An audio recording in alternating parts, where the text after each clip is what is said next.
का जो विषय है परखो। आज का विषय क्या है? परखो। देखिए, आप जब बाजारों में जाते हैं, बाजारों में जाने के बाद में चाहे आप आलू ले, चाहे आप प्याज ले, चाहे किसी भी प्रकार का सब्जी ले, चाहे टमाटर ले, आप उसको क्या करते हैं? पहले उसको परखते हैं कि टमाटर सही है कि नहीं, और जो अच्छा होता है उसको छांट लेते हैं। अच्छे अच्छे को क्या करते हैं? छांटते हैं, परख कर देखते हैं। टमाटर अच्छा दिख रहा है, लेकिन आप उसको क्या करते हैं? छू कर देखते हैं, उसको परखते हैं ये टमाटर सही है कि नहीं है। और जो सही रहता है फिर वहां पे आप जो है खरीदारी करते हैं, और जो अच्छा अच्छा रहता है उसको क्या कर लेते हैं? छांट कर ले लेते हैं। उसी प्रकार से आपको क्या करना है? परखना। क्या करना है? परखना है, परखो। इसलिए बाइबल हमको परखने के विषय में हमको साफ रीति से शिक्षा दिया गया है। हमको परखना है। हमको क्या करना है? परखना है। तो परखने के विषय में मैं 3 पॉइंट बताऊंगा। परखने के विषय में मैं 3 बातें आपको बता रहा हूं। क्या क्या चीज को आपको परखना है? सबसे पहली बात, आत्माओं को परखो। सबसे पहली बात, आत्माओं को परखो कि परमेश्वर की ओर से है कि नहीं। सबसे पहली बात, आत्माओं को परखो कि परमेश्वर की ओर से है कि नहीं। लिख लो इसको, है ना? पहली बात। दूसरी बात है, प्रभु को क्या भाता है और क्या नहीं भाता है उसे भी परखो। दूसरी बात, प्रभु को क्या भाता है और क्या नहीं भाता है उसे भी क्या करो? परखो। और तीसरी बात, उचित क्या है, अनुचित क्या है उसे भी परखो। उसे भी क्या करो? परखो। और उचित बातों में बने रहो। ये 3 पॉइंट में आपके सामने रखा है, परखो। सभी लोग लिख चुके हैं? सबसे पहले मैंने बताया, आत्माओं को परखो कि परमेश्वर की ओर से है कि। दूसरी बातें मैंने बताया, प्रभु को क्या भाता है और क्या नहीं भाता है उसे भी। और तीसरी बातें मैंने बताया, उचित क्या है और अनुचित क्या है, इस बातों को भी आपको क्या करना है? परखना है। और जो उचित बातें हैं उसमें बने रहना। एक व्यक्ति परमेश्वर की आत्मा की प्रेरणा से भी बोल सकता है, और कई व्यक्ति जो है दुष्ट आत्मा की प्रेरणा से भी, और कई जो है स्वयं की आत्मा की प्रेरणा से भी। लेकिन आपको क्या करना है? परखना है। आपको क्या करना है? परखना है। जो भी बोल रहा है वो परमेश्वर की आत्मा की प्रेरणा से बोल रहा है कि नहीं बोल रहा है। जो भी बोल रहा है, अगर आपके पास में परखना एक वरदान है। परखना क्या है? आत्मा परख का वरदान यदि आपके जीवन में होगा मेरे भी, आत्मा परख का वरदान यदि आपके जीवन में होगा, तब लोगों को आप परख डालेंगे, लोगों को आप जान पाएंगे। आत्मा परख का वरदान के द्वारा आप जान पाएंगे कि इनके जीवन से जो बोल रहा है वो परमेश्वर की ओर से है। इनके जीवन से जो बोल रहा है वो दुष्टात्मा की ओर से है। इनके जीवन से जो बोल रहा है वे स्वयं के विचारों से बोल रहा है। इस प्रकार से आप यहाँ पर आत्मा का वरदान यदि आपके जीवन में होगा तो आप परख पाएंगे। आत्मा का वरदान यदि आपके जीवन में नहीं है तो आपको परखो इसलिए यहाँ पे बोला जा रहा है क्योंकि बहुत से झूठे भविष्यवक्ता और झूठे शिक्षकों को पहचानना कठिन है।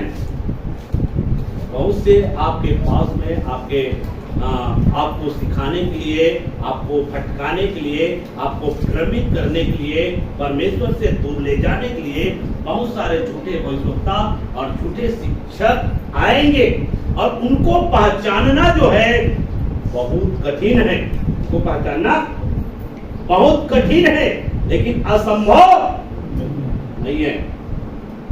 कठिन है लेकिन असंभव नहीं है मेरे प्रिय। अब यहाँ पर ऐसा नहीं कि मतलब किसी को भी आप जो है झूठे भविष्यवक्ता बोल दे, किसी को भी आप जो है झूठे शिक्षक बोल दे। झूठे शिक्षक, झूठे भविष्यवक्ताओं को भी आपको क्या करना है? परखना है। परखना है कि नहीं परखना है? परखना है। तो आज हम इसके विषय में आज हम सीखने जा रहे हैं। तो आत्माओं को परखो कि परमेश्वर की ओर से है कि नहीं। यिर्मयाह की पुस्तक 14 का 14 पद पढ़िए। तब यहोवा ने मुझसे कहा, तब यहोवा ने मुझसे कहा, ये भविष्यवक्ता मेरा नाम लेकर झूठी भविष्यवाणी करते हैं। क्या करते हैं? झूठी भविष्यवाणी करते हैं। मैंने उसको न तो भेजा मैंने न तो उसको भेजा और न कुछ आज्ञा दी, और ना उसको कुछ आज्ञा दी, ना उनसे कोई भी बात कही, और ना उनसे कोई भी बात कही। वे तुम लोगों से दर्शन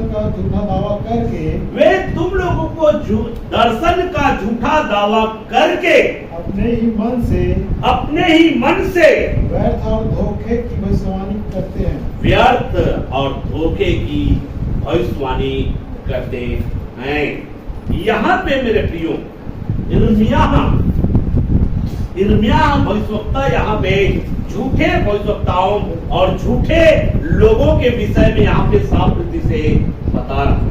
यिर्मयाह के पास परमेश्वर आकर बोलता है कि मैंने इन लोगों को नहीं भेजा, ना मैं इन लोगों को आज्ञा दिया। ये लोग दर्शन की बातें कर कर क्या करते हैं? लोगों को व्यर्थ धोखा देते हैं। इनको इस्राएल लोगों को क्या करते थे? उस समय में बहुत से झूठे भविष्यवक्ता और झूठे शिक्षक क्या करते थे? उन लोगों को क्या करते थे? धोखा देते थे। जो आज्ञा प्रभु ने नहीं दिया फिर भी वो लोग क्या करते थे? वो लोग ऐसे लोगों को भ्रमित करके सिखाते। इसलिए यहां पर बोला गया है परखो। अब परखो। अब सोचिए एक चीज मैं यहां पर बता रहा हूं। मान लीजिए आप जो है पापमय जीवन जिएंगे, अनुचित काम करेंगे, अनुचित चाल चलेंगे, तो क्या प्रभु आपको आशीष देगा? यहां पर यही हो रहा था। इस्राएल लोग जो है अनुचित काम कर रहे थे, पाप कर रहे थे, बुराई की ओर चल रहे थे, और उन लोगों को ये झूठे भविष्यवक्ता क्या कर रहे थे? तुम लोगों को परमेश्वर क्या करेगा? आशीष देगा। तुम लोगों को परमेश्वर क्या करेगा? सफल व्यक्ति बनाएगा। तुम लोगों को परमेश्वर क्या करेगा? उन्नति देगा।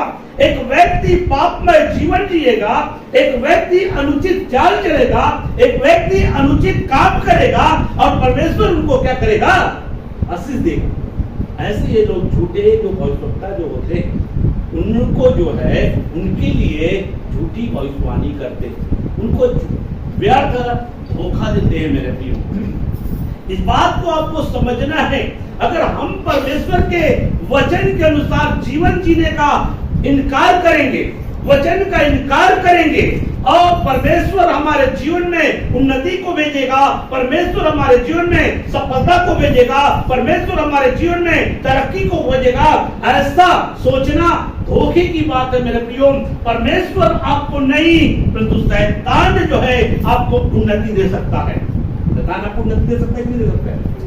अनुचित चाल चलने वालों को, अनुचित कार्य करने वालों को, मान लीजिए आप जो है झूठ बोलकर अगर किसी चीज को प्राप्त किए और आपने कहा कि परमेश्वर ने मुझे आशीष, क्या परमेश्वर ने दिया? क्या ये आशीष परमेश्वर की ओर से है? ऐसा आशीष परमेश्वर की ओर से होगा क्या? नहीं। झूठ की बुनियाद पर अगर कोई चीज आप प्राप्त करते हैं और आप कहते हैं कि परमेश्वर ने मेरे को दिया, परमेश्वर ने मेरे लिए द्वार खोला, परमेश्वर ने मेरे लिए मार्ग खोला, परमेश्वर ने नहीं खोला, शैतान ने आपके लिए द्वार खोला, शैतान ने आपके लिए मार्ग खोला है। वो जो है शैतान आपको जो है गुमराह कर रहा है। मेरे प्रियो, ऐसा नहीं कि सब आशीष परमेश्वर देता है। यीशु मसीह के पास में शैतान आया, संसार का सारा वैभव दिखाकर कहा, ये सारा चीज मैं तुमको दे दूंगा। इसका मतलब शैतान भी क्या कर सकता है? आपको उन्नति, शैतान आपको सफलता दे सकता है। यहां पर जो है बहुत सारे इजराइल लोग जो है अनुचित चाल चल रहे थे और परमेश्वर ने उनके लिए हानि की योजना क्या कर दिया था? घोषणा कर दिया। वो लोग नाश होने वाले थे, वो लोग दुख में जाने वाले थे, वो लोग बंधुआई में जाने वाले थे, वो लोग तकलीफ में जाने वाले थे। और यहाँ पर झूठे भविष्यवक्ता लोग उनके लिए भविष्यवाणी कर रहा है कि तुम लोगों को किसी प्रकार से बंधुआई में जाने की जरूरत नहीं पड़ेगा, परमेश्वर तुम लोगों को आशीष देगा, परमेश्वर तुमको छुड़ाएगा, परमेश्वर तुम्हारी रक्षा करेगा, परमेश्वर कभी भी अनुचित काम करने वालों की, परमेश्वर कभी भी उल्टा सीधा काम करने वालों की, परमेश्वर कभी भी गंदे काम करने वालों की रक्षा नहीं करेगा। मेरे प्रिय, उनको बंधुआई में देगा, उनको गुलामी में देगा। परमेश्वर ऐसा करता है। वचन में अगर पढ़ेंगे तो, और ये झूठे भविष्यवक्ता लोग क्या करते थे? ऐसी भविष्यवाणी करते थे। तब यिर्मयाह जो है उन लोगों को, यिर्मयाह के पास परमेश्वर बोलता है कि आप जो है ऐसा बोलो। ये झूठे भविष्यवक्ताएं जो है क्या कर रहे हैं? लोगों को भरमा रहे हैं, लोगों को व्यर्थ के बातों में फंसा रहे हैं और वे व्यर्थ के धोखे में हैं। ऐसा यहाँ पे बताया गया है। इसलिए हमें आत्माओं को परखना होगा। आत्माओं को क्या करना पड़ेगा? परखना होगा। तो आइए इसके लिए भी एक वचन हम पढ़ते हैं आत्माओं को परखने के लिए।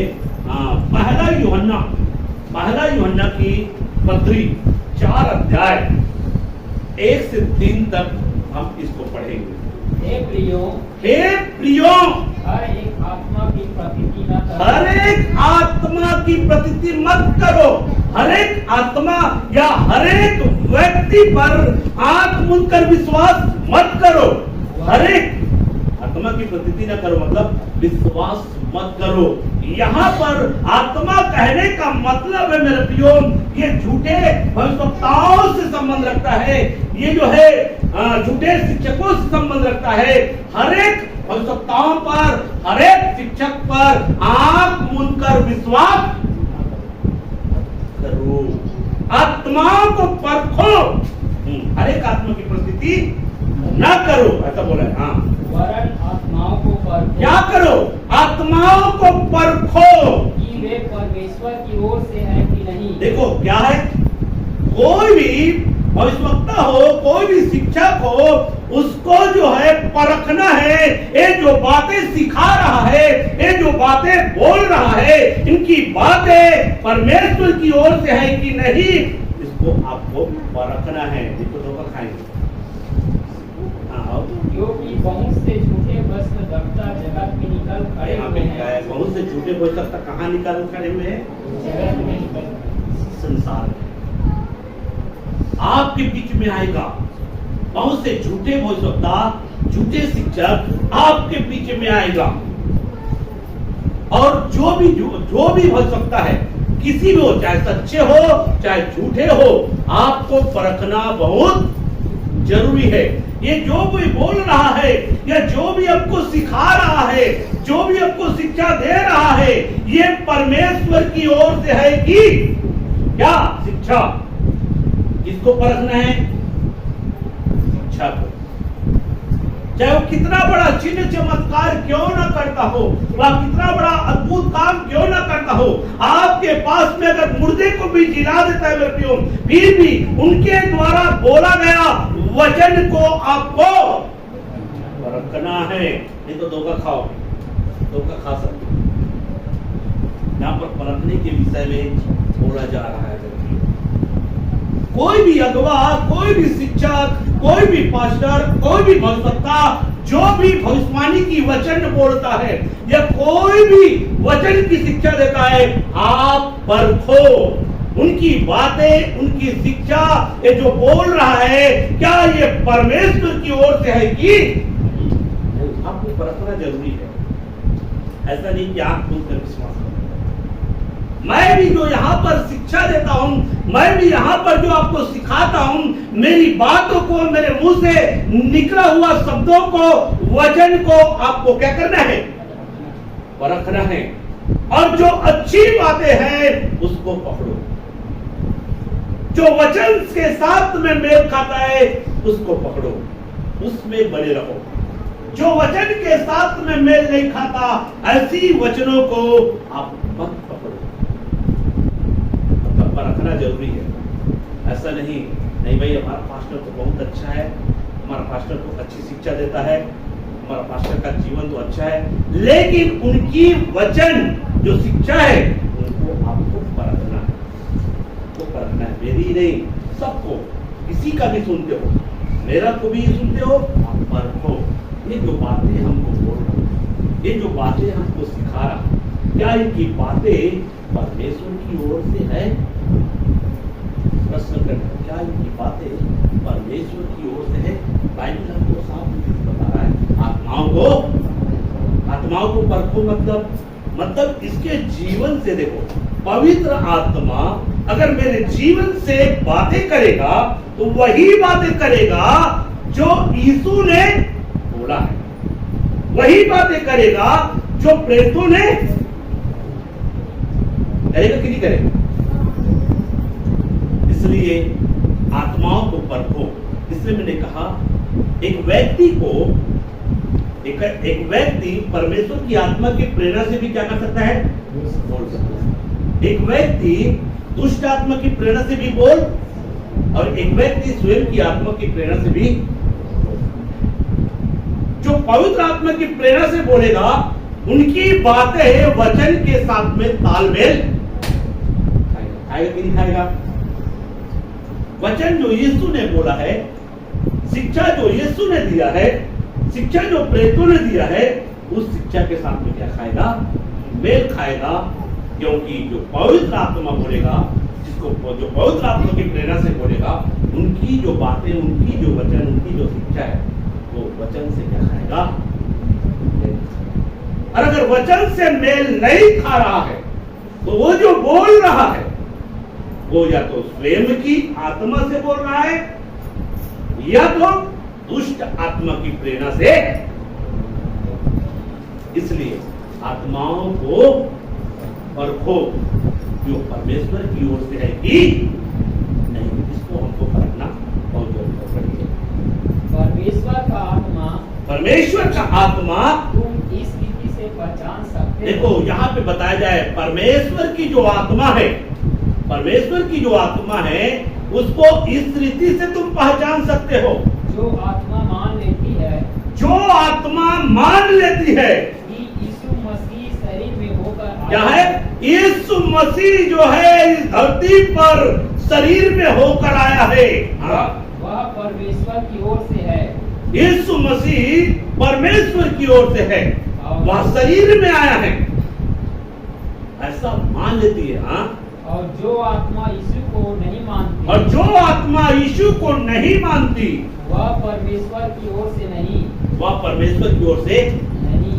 इसका कहे और वही तो मसीह के विरोधी की आत्मा है, वही तो मसीह की विरोधी की आत्मा है, जिसकी चर्चा तुम सुन चुके हो, जिसकी चर्चा तुम सुन चुके हो कि वह आने वाला है, वह आने वाला है और अब भी जगत में है, और अब भी जगत में।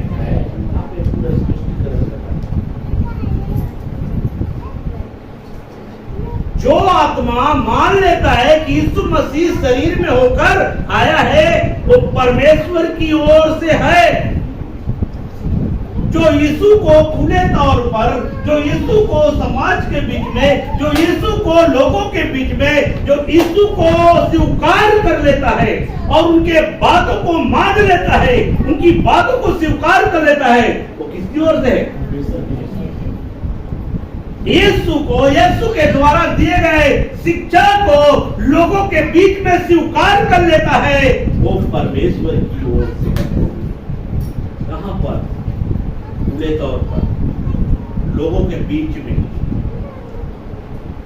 यीशु को लोगों के बीच में, वो किसी का परवाह नहीं करता, लोग मेरे को क्या कहेंगे, लोग मेरे को क्या सोचेंगे, ये नहीं देखता।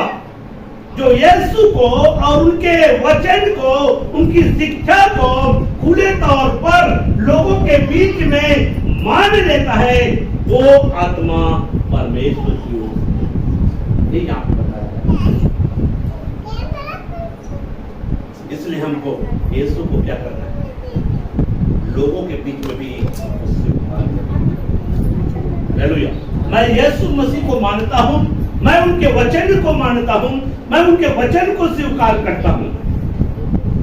जो यीशु को स्वीकार करता है तो उनको उनके वचन को भी स्वीकार करना पड़ेगा। यीशु को आपने स्वीकार किया लेकिन उनके वचन को स्वीकार नहीं किया तो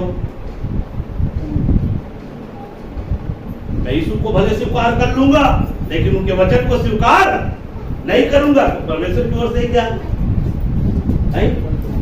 ऐसा अगर बोलेगा मैं यीशु को स्वीकार करता हूं लेकिन उनके वचन को स्वीकार, वो परमेश्वर की ओर से।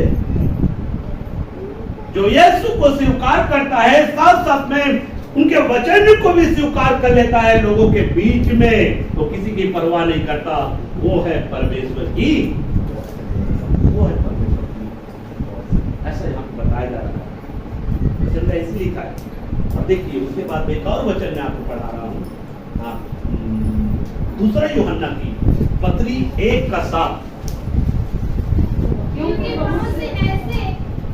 क्योंकि बहुत से ऐसे भरमाने वाले जगत में निकल आए, भरमाने वाले जगत में क्या आए हैं?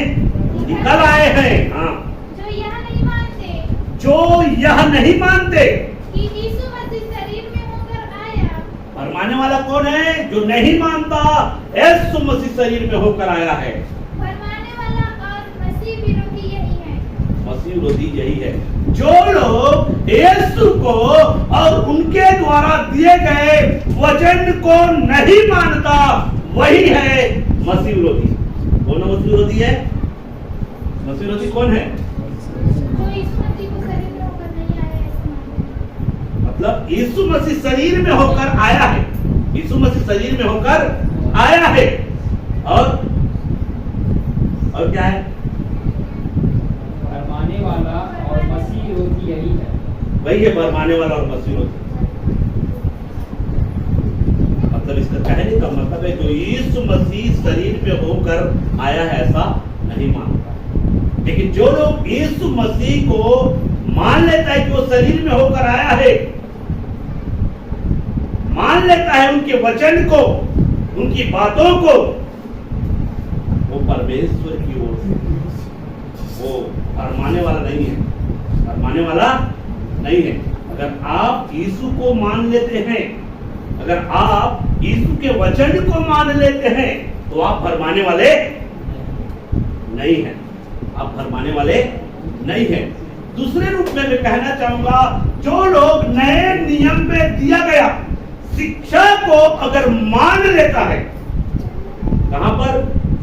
लोगों के बीच में, खुले तौर पर, एक खुले रूप में है ना। इस मसीह ने क्या बोला?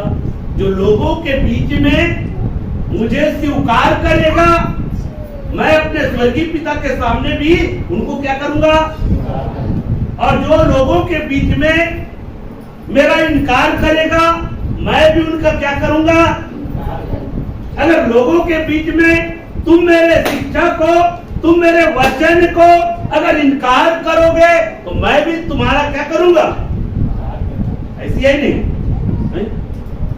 यीशु को हम स्वीकार कर रहे हैं, उनके वचन को भी हमको स्वीकार करना होगा, तभी तो हम यीशु के चेले ठहरेंगे। चेले ठहरेंगे यीशु के पद चिन्हों पर, यीशु हमारा आदर्श है और हमको उनके पद चिन्हों पर चलना है। तो उसका पद चिन्ह मतलब उसके मार्ग पर, यीशु ने जो हमको मार्ग दिया है, यीशु ने जो हमको शिक्षा दिया है, उस शिक्षा के अनुसार से हमको चलना होगा। लोगों की परवाह नहीं करना, लोगों की परवाह न करना। इसलिए बोला गया है आत्माओं को परखो, भविष्यवक्ताओं को परखो, शिक्षकों को परखो कि वे जो है मसीह की शिक्षा दे रहे हैं कि मसीह की शिक्षा दे रहे हैं कि नहीं दे रहे हैं। मसीह ने जो शिक्षा दिया है वो शिक्षा दे रहा है कि नहीं। अगर कोई भी भविष्यवक्ता, कोई भी शिक्षक मसीह ने जो शिक्षा दिया है उस शिक्षा को अगर नहीं देता है, उस शिक्षा के खिलाफ में अगर शिक्षा देता है, उसी को बोला गया है फरमाने वाला, और उसी को बोला गया है मसीह विरोधी की आत्मा। मसीह विरोधी, क्योंकि जो दुष्ट आत्मा की प्रेरणा से वो क्या कर रहा है, लोगों को सिखा रहा है। मेरे प्रियो, इसलिए हमको आत्माओं को परखना है। आत्माओं को परखना बहुत जरूरी है। अब यहाँ पर हमको सावधान रहने की जरूरत है। संसार से सावधान रहना तो है, लेकिन हमको सबसे ज्यादा सावधान किससे रहना है? संसार से सावधान तो रहना ही है, अविश्वासियों से सावधान तो रहना ही है, लेकिन सबसे ज्यादा सावधान किससे रहना है? तीन लोगों से सावधान रहना है ना। क्योंकि यही लोग क्या करेंगे, हमको भरमाएंगे। यही लोग क्या करेंगे, हमको भटकाएंगे। यही लोग क्या करेंगे, हमको परमेश्वर के वचन और शिक्षा से दूर ले जाएंगे, बेसाइड कर देंगे। इसलिए हमको सावधान रहना है। इसलिए हमको पहले क्या करना है, उनको परखना है। मेरा क्या करना है? परखना है। ये जो बातें हमको सिखा रहा है ये परमेश्वर की ओर से है कि नहीं। कोई भी अगर ऐसा कर सकते हो, ऐसा चल सकते हो, ऐसा जीवन जी सकते हो, तो आपको परखना है। अरे मेरे को ऐसा सलाह दे रहा है, ऐसा करने की आज्ञा दे रहा है, ऐसा कर सकते हो, ये कर सकते हो, वो कर सकते हो, लेकिन आपको परखना है ये जो भी हमको सलाह दे रहा है, जो भी हमको करने के लिए कहा रहा है, ये परमेश्वर की ओर से है कि बातें जो सलाह जो दे रहा है, वो जो सलाह को दे रहा है, वो सलाह, वो बातें परमेश्वर की ओर से है कि नहीं, उसको हमको परखना है मेरे को। और उसके लिए हमको क्या करना पड़ेगा? वचन। इसलिए एक नए जन्माए हुए बच्चे के समान आत्मिक दूध की क्या करो? लालसा करना है कि नहीं करना है? नए जन्माए हुए बच्चे के समान आत्मिक दूध की क्या करना है? जब बच्चा जन्म लेता है उसको जरूरत क्या पड़ती है? दूध की जरूरत पड़ती है। अगर बच्चे को दूध ना दिया जाए तो क्या होगा? कमजोर हो जाएगा।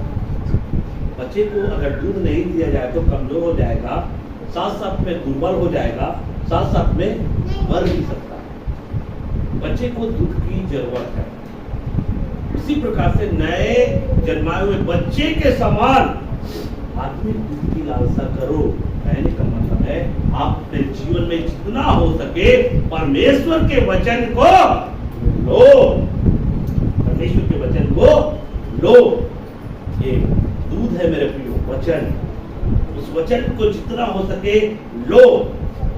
वचन को अपने जीवन में लोगे, आपकी आत्मा जो है उतना ज्यादा क्या होगा? और जब वचन आपके पास में होगा तभी जो है आप आत्माओं को परख पाएंगे। वचन होगा तभी परख पाएंगे ना। इसलिए बाइबल को आपको क्या करना है? पढ़ना है।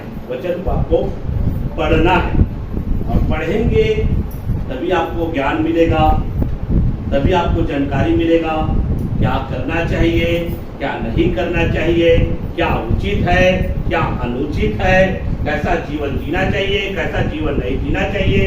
ये सारा चीज की जानकारी आपको होगा नहीं? अगर कोई आपके पास में आकर कहे तो आप तत्काल परख पाएंगे उसको।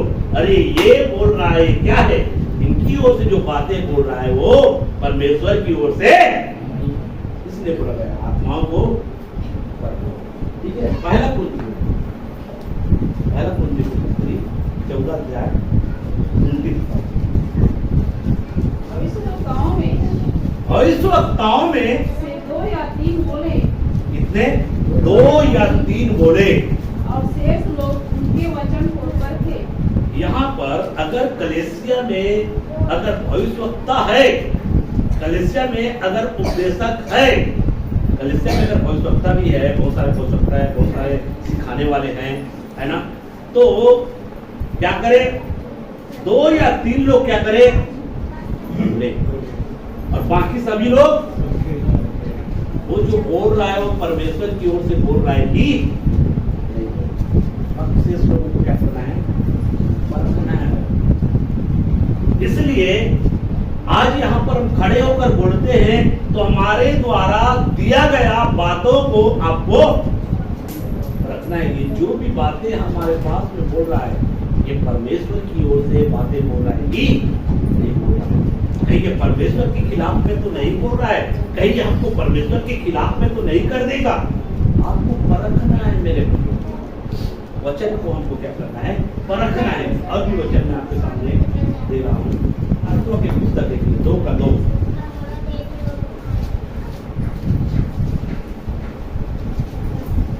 मैं तेरे काम और तेरे परिश्रम मैं तेरे काम और तेरे परिश्रम और तेरे धीरज को जानता हूँ और तेरे धीरज को मैं क्या करता हूँ?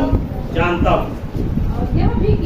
और यह भी कि तू बुरे लोगों को देख नहीं सकता, तू बुरे लोगों को देख नहीं सकता, और जो अपने आप को प्रेरित कहते हैं जो अपने आप को प्रेरित कहते हैं और है नहीं, नहीं, उन्हें तूने परख कर झूठा पाया। उन्हें तूने परख कर झूठा पाया। इफिसी की कलीसिया, ये कौन सी कलीसिया है? इफिसियों की कलीसिया। इफिसियों की कलीसिया में वहां के विश्वासियों में कौन सा वरदान पाया गया है? परख का वरदान। यदि आपके जीवन में परख का वरदान पाया जाएगा तो आप उन लोगों को परख पाएंगे। मेरे प्रिय, झूठे लोगों को परख पाएंगे। जो अपने आप को क्या कहते हैं? प्रेरित कहते हैं। जो अपने आप को क्या कहेंगे? भविष्यवक्ता कहेंगे। जो अपने आप को क्या कहेंगे? पास्टर कहेंगे। जो अपने आप को क्या कहेंगे? बाइबल टीचर कहेंगे। जो अपने आप को क्या कहेंगे? बाइबल शिक्षक कहेंगे। लेकिन शिक्षा जो है वचन के विपरीत होगा। तो यहां पर इफिसी की कलीसिया क्या करता है? उनको परखता है। उन्होंने परख कर उनको क्या पाया? झूठा पाया।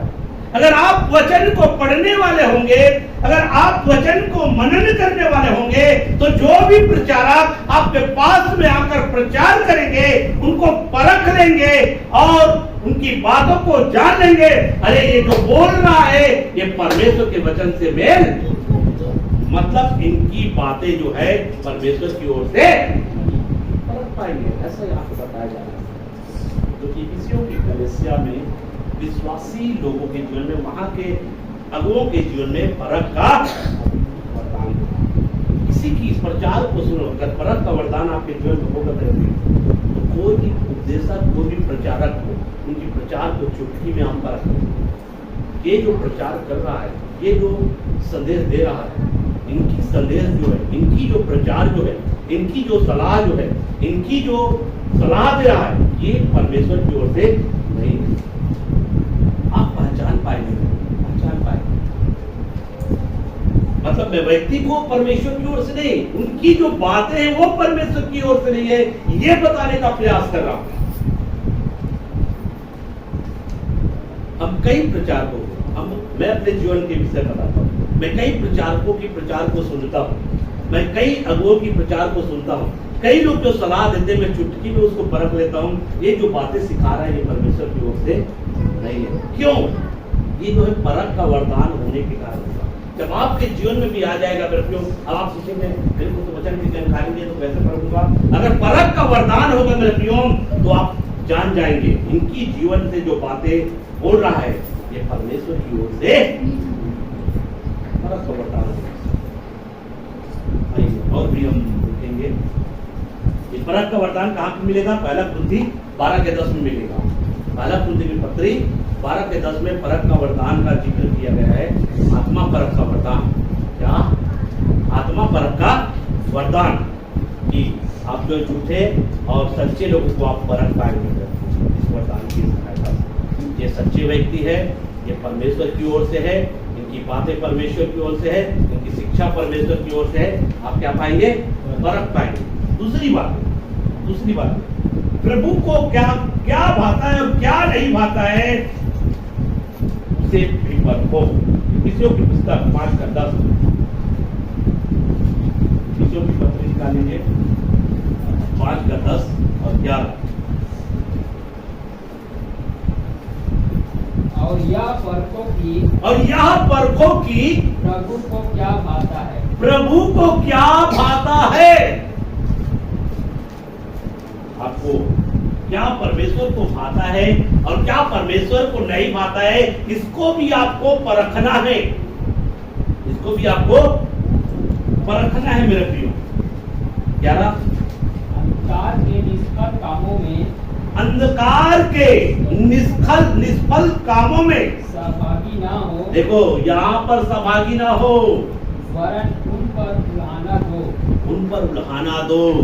इसका कहने का मतलब है उस पर उल्हाना दो। उल्हाना दो मतलब शिकायत करो। दूसरे रूप में होता है भांडा फोड़ करो। क्या करो? भांडा फोड़। मतलब जो लोग वचन के विपरीत अगर कोई सिखा रहा है उनकी शिकायत करो, उसको उल्हाना दो। ये ऐसा सिखाना क्या है? गलत है। ये है उल्हाना देना। कई लोग सोचते हैं बदनाम करना, वचन का ज्ञान न होने के कारण किसी को वचन की जानकारी देना बदनाम करना नहीं होता। एक व्यक्ति गलत मार्ग में जा रहा है, उसको सही मार्ग की शिक्षा देना बदनाम करना नहीं होता। पिछले समय एक वीडियो डाला था, पिछले सप्ताह का वीडियो डाला था, उसमें एक ने कमेंट कर दिया था कि खुद कुछ भी करते रहो और दूसरों को बदनाम करते रहो। उस वीडियो को सुना, शुरू से लास्ट तक सुना, मैंने फिर उस वचन को सुना पूरा, और वहां पर कहीं पर भी ने उस वचन में, उस संदेश में कहीं पर भी मिस्टेक मेरे को नजर नहीं आया। लेकिन वहां पे कमेंट किया था खुद कुछ भी करते रहो और दूसरों को बदनाम करते रहो। तो वो बदनाम करना ऐसा नहीं होता। बदनाम करना अलग होता है। कोई व्यक्ति का जीवन अच्छा है और आप उसका जीवन को खराब बताओ, यह है बदनाम करना। किसी का जीवन अच्छा है, कोई एक अच्छे बातों को सिखा रहा है, कोई एक अच्छी शिक्षा दे रहा है, और उसको जो है आप जो है वो गलत सिखाता है, वो सही नहीं सिखाता है, ऐसा बोलना बदनाम करना। समझ में है? तो व्यक्ति, कई लोग जो है समझते भी नहीं है और उनका कमेंट करते, मैं उसको रिमूव भी कर दिया, उसको यूट्यूब पे जो है रिमूव भी किया। पिछले सप्ताह एक संदेश जो संदेश दिया था उसमें लिखा हुआ था, जो कमेंट किया था, खुद भी करते रहो और दूसरों को बदनाम करते रहो। तत्काल में उसको रिमूव किया, क्योंकि बहुत सारे लोगों को पता चल जाता है कौन ऐसा कमेंट किए।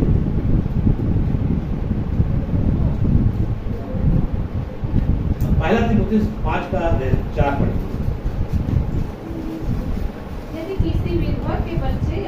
यदि किसी विधवा के बच्चे या नाती पोते हो तो वे पहले अपने ही घराने के साथ भक्ति का बर्ताव करना और अपने माता और पिता आदि को उनका हक देना सीखे, क्योंकि यह परमेश्वर को खाता है। यह परमेश्वर को क्या करता है? परमेश्वर को खाता है। मैंने कहा परमेश्वर को क्या भाता है और क्या नहीं भाता है, इसको भी आपको परखना है। इसका मतलब है जो परमेश्वर को भाता है ऐसे कार्य भी आपको करना है। इस वचन को मैं विस्तार से समझाने का प्रयास नहीं करूंगा। पहला तीमुथियुस 2 अध्याय 1 से 3 तक पढ़िए। अब मैं सबसे पहले यह आग्रह करता हूँ कि विनती और प्रार्थना और निवेदन और धन्यवाद सब सब मनुष्यों के लिए किए जाए, राजाओं और सब ऊंचे पद वालों के लिए, इसलिए कि हम विश्राम और चैन के साथ सारी भक्ति और गंभीरता से जीवन बिताएं। बस सारी भक्ति और गंभीरता से जीवन बिताए। और यह हमारे उद्धार करता परमेश्वर को अच्छा लगता और भाता भी है। क्या अगर हम प्रार्थना का जीवन जीते हैं, हम अपने देश के अधिकारियों के लिए, हम अपने गांव के पंच सरपंचों के लिए, हर एक अधिकारियों के लिए अगर प्रार्थना करते हैं और साथ साथ में भक्ति और गंभीरता के साथ में जीवन व्यतीत करते हैं, ये परमेश्वर को क्या करता है? भाता है। इसलिए परमेश्वर को क्या भाता है और क्या नहीं भाता है, इसको भी आपको परखना है मेरे प्रियो। क्या आप ऐसा जीवन जी रहे हैं? क्या आप ऐसा कार्य कर रहे हैं? परमेश्वर को क्या भाता है और क्या नहीं भाता है? ठीक है, एक वचन पढ़िए। पहला पत्रस की पुस्तक 2:20। पहला पत्रस की पुस्तक 2:20। क्योंकि यदि तुम में अपराध करके घूस खाए घुसे और धीरज धरा, घुसे की घूस है घुसे, हाँ, और धीरज धरा, तो इसमें क्या बड़ाई की बात है? इसमें क्या बड़ाई की बात है? पर यदि भला काम करके दुख उठाते हो और धीरज धरते हो तो यह परमेश्वर को भाता है। वचन को आप घर में जाकर और मनन करना, उसको विस्तार से बताने का प्रयास नहीं कर रहा हूँ। ये सब क्या है? परमेश्वर को भाता है। क्या परमेश्वर को भाता है और क्या परमेश्वर को नहीं भाता है, इसको भी हमको करना है, परखना। तीसरी बात मैंने बोला था मेरे प्रियो, उचित क्या है, अनुचित क्या है, इस बातों को भी परखो और जो उचित है उसमें बने रहो। इसके लिए एक वचन निकालेंगे। पहला थिस्सलुनीकियों की पत्री 5 अध्याय 21 पद। सब बातों को परखो, सब बातों को क्या करो? परखो। जो अच्छी है उसे पकड़े रहो, उसे क्या करो? जो अच्छी है उसे। इसलिए सब बातों को आपको परखना है मेरे प्रियो। उचित क्या है, अनुचित क्या है, इनको क्या करना है? परखना है। और जो उचित है उसमें बने रहना है, उसको पकड़कर चलना है। बाइबल में जब आप देखेंगे मेरे प्रियो, 2 मार्ग का जिक्र किया है, चौड़ा मार्ग कौन सा है और सकेत मार्ग कौन सा है, आपको परखना है। अगर चौड़े मार्ग में जाओगे तो विनाश की ओर जाता है। विनाश की ओर जाता है कि जाता है? चौड़ा मार्ग। और सकरा मार्ग जीवन की ओर जाता है। तो आपको परखना है। 2 मार्ग का वर्णन किया गया है, इसलिए आपको परखना है। पाप और धार्मिकता, अधार्मिकता और धार्मिकता। अधार्मिकता क्या है, धार्मिकता क्या है, उचित क्या है, अनुचित क्या है, आपको परखना है। और जो उचित है, जो अच्छी है, उसे पकड़कर आपको चलना है। मतलब इसको कहने का मतलब है उसमें बने रहो, उसमें स्थिर रहो। जो उचित है उसमें स्थिर रहो। तो ये 3 बातें यहाँ पे मैंने बताया परखों के विषय में।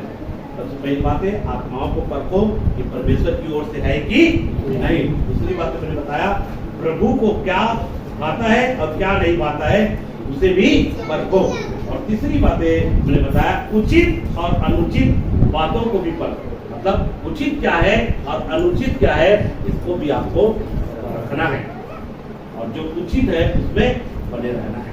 इसलिए एक अगुआ उचित सिखा रहा है कि अनुचित सिखा रहा है, आपको परखना है।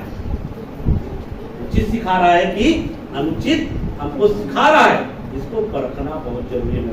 अगर नहीं परखोगे, उचित और अनुचित अगर आप नहीं समझ पाओगे मेरे प्रियो, तो आप जो अनुचित चाल चलोगे तो आप जो है नाश हो जाओगे। सारी बातों को महान परमेश्वर आपको करेंगे।